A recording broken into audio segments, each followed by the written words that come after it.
Assalamualaikum warahmatullahi wabarakatuh. Perkenalkan nama saya Kinta Okta, NPM 013, Prodi Kesehatan Masyarakat, dosen pengampu Bapak Nova Arifman, dalam mata pelajaran epidemiologi penyakit tidak menular.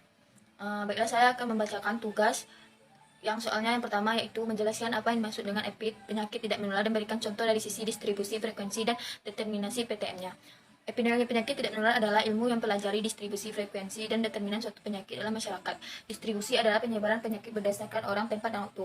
Frekuensi membahas tentang besar dan jumlah suatu penyakit yang ada. Determinasi adalah faktor risiko. Contoh penyakit tidak menular adalah stroke, kanker, diabetes, dan lain-lain. Yang kedua, menjabarkan situasi kesehatan masyarakat Indonesia saat ini berdasarkan current issue. Sepanjang 2020 hingga 2021, dunia masih dirundung pandemi COVID-19. Memasuki 2022, COVID-19 belum juga berhasil ditaklukkan. Kondisi kesehatan Indonesia 2022 pun diprediksi masih akan terus didominasi COVID-19, mengingat munculnya varian baru Omicron. Dokter spesialis penyakit dalam sekaligus guru besar Fakultas Kedokteran Universitas Indonesia, Ari Fahrial Syam, mengatakan secara umum permasalahan kesehatan Indonesia masih didominasi persoalan COVID-19. Ari juga menyinggung varian baru COVID-19 yaitu Omicron yang saat ini mulai terdeteksi diri termasuk Indonesia. Varian ini diprediksi dapat menjadi masalah yang cukup serius di 2022. Oleh sebab itu, Ari menyarankan pemerintah dan juga masyarakat memberi perhatian penuh terhadap keberadaan Omicron. Data platform Gisaid menunjukkan setelah 1 bulan terdeteksi telah ada 78 negara yang mengonfirmasi keberadaan varian ini. Penularan ini jauh lebih cepat dari varian Delta.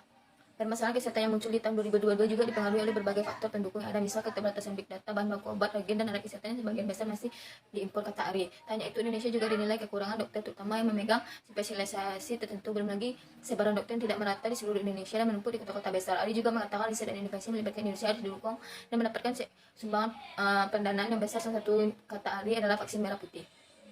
Yang ketiga, menguraikan transisi yang terjadi di Indonesia saat ini dari sisi demografi dan epidemiologi. Jawab. Yang pertama, dari sisi demografi. Transisi demografi Indonesia saat ini berada di tahap ketiga transisi demografi. Transisi tahap 3 ini juga disebut dengan tahap perkembangan akhir karena angka kelahiran dan angka kematian sama-sama menurun dengan lebih lambat dan mengakibatkan pertumbuhan penduduk yang cenderung mulai rendah.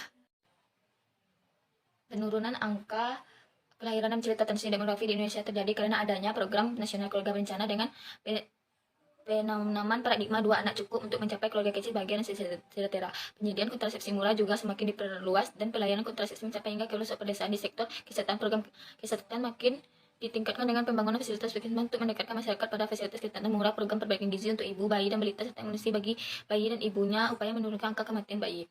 Yang sisi epidemiologi, teori tentang transmisi epidemi pertama kali dikenalkan oleh Abdel Amran pada tahun 1971. Teori yang dikemukakan telah mengalami beberapa revisi yang diusulkan oleh para ahli, yang salah satunya perlu ada pembedaan antara transmisi epidemiologi yang terjadi di negara maju. Ada 3 fase transmisi epidemiologi untuk negara berkembang. Yang pertama ada the age of pestilence and famine, masa wabah dan kelaparan.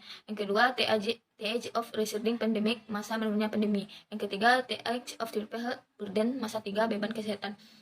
Yang keempat, menjelaskan yang dimaksud dengan penyakit tidak menular dan beri contoh. Penyakit tidak menular merupakan penyakit yang tidak bisa ditularkan dari orang ke orang, yang perkembangannya berjalan perlahan dan jangka waktu yang kronis. Pada perjalanan awal, PTM sedang tidak bergejala, banyak tidak mengetahui dan menyadari jika mengidap PTM. Hal tersebut membuat kesadaran untuk memeriksa diri atau diri sendiri kurang, sehingga banyak manusia ketika terjadi komplikasi dari PTM mengakibatkan kematian lebih dini.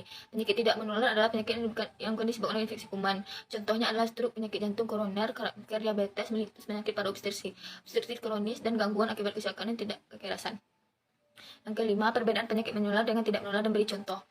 Proses terjadinya penyakit merupakan interaksi antara agen penyakit manusia atau host dan lingkungan sekitarnya. Untuk penyakit menular, proses terjadinya penyakit akibat antara agen penyakit mikroorganisme hidup, manusia, dan lingkungan. Sedangkan untuk penyakit tidak menular, proses terjadinya penyakit akibat interaksi antara agen penyakit, agen tidak hidup, manusia, dan lingkungan. Penyakit tidak menular dapat bersifat akut, dapat juga bersifat kronis. Pada epidemiologi penyakit tidak menular, terutama yang akan dibahas dalam penyakit yang bersifat kronis. Contoh penyakit menular adalah HIV atau AIDS, demam berdarah, diare, flu burung, dan malaria, dan lain-lain. Contoh penyakit tidak menular adalah jantung, paru-paru, diabetes mellitus, dan lain-lain. Yang keenam adalah menjelaskan riwayat alamiah penyakit tidak menular. Riwayat alamiah penyakit adalah proses perjalanan penyakit mulai dari terpapar sampai penyakit selesai atau sembuh, cacat, atau mati tanpa pengobatan. Perkembangan secara alamiah suatu penyakit tanpa investasi atau campur tangan medis sehingga suatu penyakit berlangsung secara natural. Proses perjalanan penyakit secara umum dapat dibedakan atas 3, yaitu tahap pre-pathogenesis, stage of susceptibility, tahap inkubasi, stage of pre-pneumotic disease, tahap penyakit dini, disease, stage of clinical disease, tahap penyakit lanjut. Yang ketujuh adalah menjelaskan dan beri contoh faktor yang mempengaruhi terjadinya penyakit tidak menular.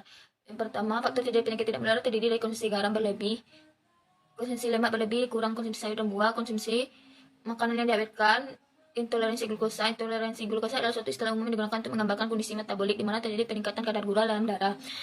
Selanjutnya, overweight atau obesitas, kurang aktivitas fisik, emosional mental, disorder, gangguan emosional mental, konsumsi alkohol, konsumsi rokok. Konsumsi rokok dapat menyebabkan penyakit tidak menular seperti jantung dan paru-paru karena rokok sangat berbahaya bagi kesehatan jantung maupun paru-paru. Baiklah, hanya itu yang dapat saya sampaikan. Terlebih dan kurang, saya mohon maaf. Saya akhiri dengan assalamualaikum warahmatullahi wabarakatuh.